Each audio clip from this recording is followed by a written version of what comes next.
gracias! Welcome back to my channel. To this video ay maggagawa tayo ng video about sa review. So magre-review tayo ng isang products guys na kung saan ginagamit ko.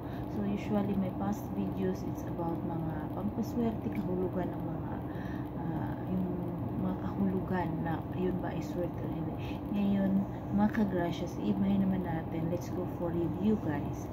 Mga gracias, meron tayong product na i-review today. So itong video na ito si first time ko naman talaga na gumamit nitong mga ka-gracias. So dahil ako namang problema sa sarili ko, talaga malaking problema. Siyempre hindi tayo magandahan. Alam niyo mga ka-gracias, hindi tayo maganda, wala naman tayong pera din. So now let's proceed to this product. It's about the lip serum. Okay, so yung lip serum na ito guys, ito siya. So ayan, ito kasi kung bakit na ano ko na bumili, nainganyo ako ng bumili dahil nakikita ko sa karamihan na sabi nila maganda daw ito. So ito sinasabi nila lip serum, ito ay meron siyang vitamin E. Maganda na siya kasi with vitamin E, color adapting and moisturizing. So yung problema ko talaga, pinaka problema ko na nagiging ano nito is yung aking ang aking lips, lagi na lang to siyang nagsusugat-sugat. Kahit sabihin natin na gumagamit ako everyday, halos everyday, ilang beses gumamit ako ng petroleum jelly. Ayan, malaking petroleum jelly na ginagamit ko. Ayan, paubos na nga sus ko. Ayan, yun yung ginagamit ko, pero wala pa rin siya pagbabago. But ito, nag-try ako, it's 1 week pa lang now na ginamit ko siya, 1 week. So nagustuhan ko siya guys. Ayan, nagustuhan ko siya mga ka-gracias.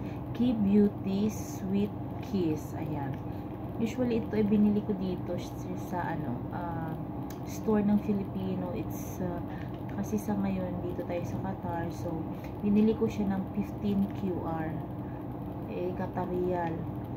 So usually mura lang, kung anuhin natin, mura lang, nasa 150 pesos sa atin sa Pilipinas. Ito sobra siyang ganda guys, mga ka-gracias, napakaganda siya dahil nasa, ayan, simple lang siya. It's like an oil lang siya talaga. Ayan, akala mo kasi talaga oil lang siya ang kulay niya. Yan, tingnan nyo, napakaano naman ayan, parang oil lang siya ng nyog. Alam niyo, nilutong nyog ito.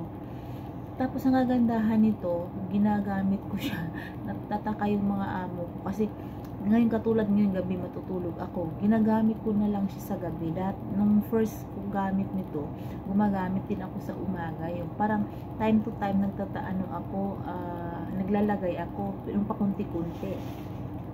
Kaso naano ako kasi syempre tinitingnan ako ng mga amo ko, ayoko naman na ganun. So ginagawa ko na lang sa gabi, kinakapalan ko siya. Ayan, naglalagay ko sa gabi. Ayan, ayan, ayan, ganda kasi siya.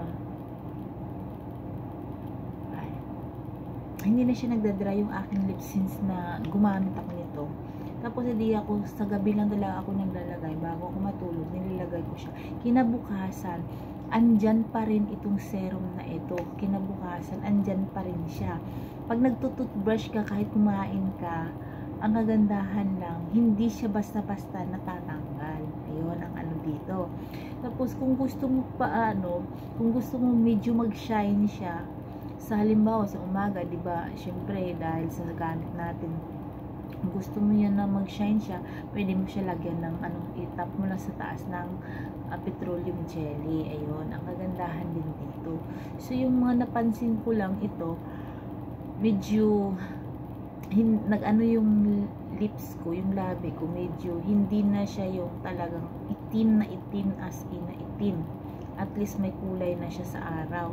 Nakatulad dati, kung gagamit man ako ng lip balm dati, sobrang nangingitim lalo ang aking labi. So ito guys, kagandahan talaga is nakakatulong talaga sa yung kulay ng iyong labi. So parang hindi kayong talagang maputa o nangingitim yung labi mo dito. So Kaya approve ako dito. Kaya nga pag naubos ito, mag-order ako ulit mga ka-gracias. Kaya kayo, if you want to try nyo na kung saan man meron dito. Meron sa inyo, mag-search kayo kung saan pwede mabibili. Kasi nung nasa Pilipinas ako, hindi ko alam to. Sa totoo lang, nasa Pilipinas ako, hindi ko alam to. Dito ko lang to nakita, dito ko lang natuklasan ng andito na ako sa Qatar usually. Ayan. Yun, madami talagang matutuklasan ka na mga produkto pag andito ka talaga sa ibang bansa. Sa totoo lang. So, ayan lang mga kagrasya. Sa next videos ko, mayroon na naman akong i-share na naman na review sa inyo. Lahat na yan ay mga ginagawa ko sa sarili ko dahil nga tingnan nyo naman ako mga kagrasyas, hindi po tayo maganda, wala nang kagandagan. Ang hirap. So hindi naman natin pwede pabayaan yung ating mga sarili. So see you next video.